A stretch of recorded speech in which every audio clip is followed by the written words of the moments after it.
When President Uhuru Kenyatta left office, our debt level was about 8.7 trillion.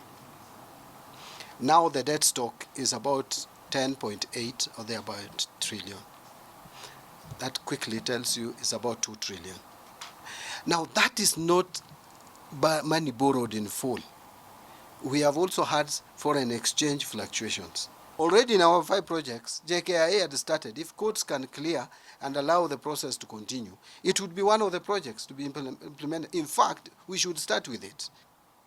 If there is no arrow showing you where you are going, you will find people standing there, very pleasant people, telling you where to go, the exit. In JKIA, you sometimes land there, you have nowhere even to go.